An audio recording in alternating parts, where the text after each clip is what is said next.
જય ગૌ માતા મિત્રો, ખેતરેથી ખેડૂતના કૃષિ સંવાદ કાર્યક્રમ આજે મળવા આવ્યા 2 દિવસ પહેલા કૃષિ ગોષ્ઠી મીટિંગ દરમિયાન જે ખેડૂતો જે રસ ધરાવતા હતા એ આજે મારા ફાર્મ ઉપર મળવા આવ્યા છે. ખૂબ આનંદ થાય આ રીતે કોઈ માણસો મળવા આવે અને સારા સૂચનો લેવા માટે આવે. આજે જાગૃતતા આવવા માંડી છે કે સારું ખાવું છે તો કંઈક કરવું જોઈએ, કેમ કે આજે જે ભૂભાગ બગડવા માંડ્યો છે, એકદમ જમીન કડક થઈ ગઈ. જમીનની જે સુગંધ હતી, હું તો આજ કેટલા જણાને કહેતા હોય, આજથી લગભગ 20-25 વર્ષ પહેલાં, ત્યારે હું નાનો હતો ને હાવ ખેતી કરવા વાળ્યો નહોતો એની પહેલાં, પણ આમ વાવણીનો વરસાદ થતો હોય ને આમ 10 કિલોમીટર છેટો હોય ત્યાં એટલી મીઠી સુગંધ આવે એની વાત જવા દો.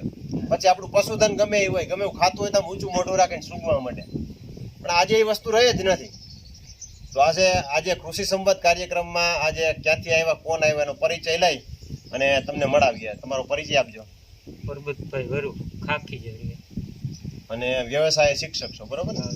વ્યવસાય શિક્ષક છે. તમારો પરિચય? ગોપાલભાઈ ગોયલ. ગોપાલભાઈ ગોયલ. આ બંને મિત્રો ખાખીજાળિયા ગામેથી આવ્યા. ખૂબ અતિ આનંદ અને હર્ષ થાય, કેમ કે જાગૃતતા આવશે. બે પાંચ ખેડૂતો પોતે પોતાના પૂરતું કરતા જાગૃત થશે તો જ આ વ્યાપ વધશે. આવનારા પહેલાના જે સમયમાં હતા, જ્યારે હરિત ક્રાંતિ આવી ત્યારે આ જ રીતે પ્રસર્યું હતું. ત્યારે કોઈ ખેડૂત નાખવા તૈયાર નહોતું, યુરિયા કે ડીએપી કોઈ પણ વસ્તુ નાખવા તૈયાર નહોતું. ત્યારે પણ આ જ રીતે થતું.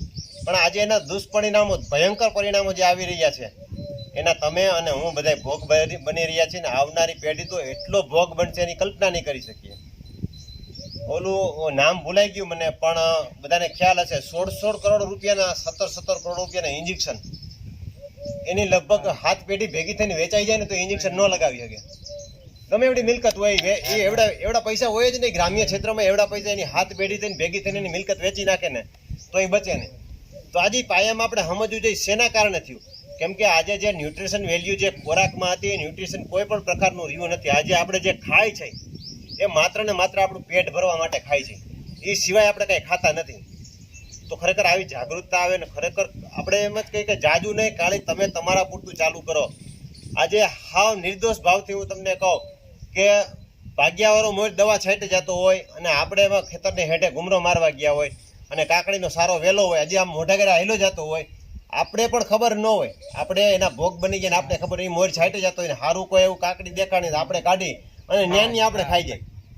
હવે કલ્પના તો કરો, માત્ર ને માત્ર 30 થી 25 મિનિટની જ વાર લાગી હોય.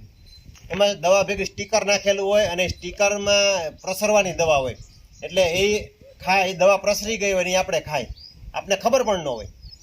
તો આવી રીતે આવા પ્રયત્નો કરી અને બધા સાથે મળી અને સહયોગથી મળીએ.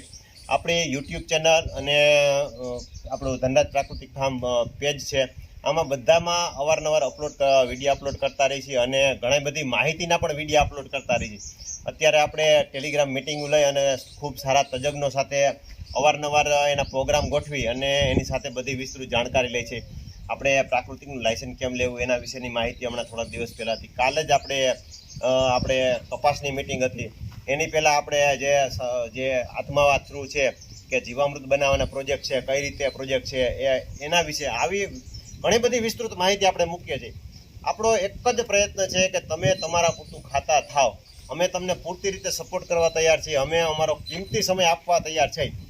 આ એક એવો મહાયજ્ઞ છે કે એની કલ્પના ન કરી શકીએ, કેમ કે આ યજ્ઞમાં શબ્દરૂપી, વિચારરૂપી અને જે બધી આપણે આહુતિ આપી અને જે પ્રકૃતિને સુધારવાનું કામ કરશું, એ આવનારા સમય એ ક્યાંક ને ક્યાંક નોંધ લેશે કે એ સમયમાં 2-4 ગાંડા એવા થયા હતા જે દિશાથી વિરુદ્ધ હાલતા હતા, પણ હાલતા હતા સારી રીતે અને સારા કાર્યો માટે. તો અસ્તુ. જય ભારત, જય ગૌ માતા.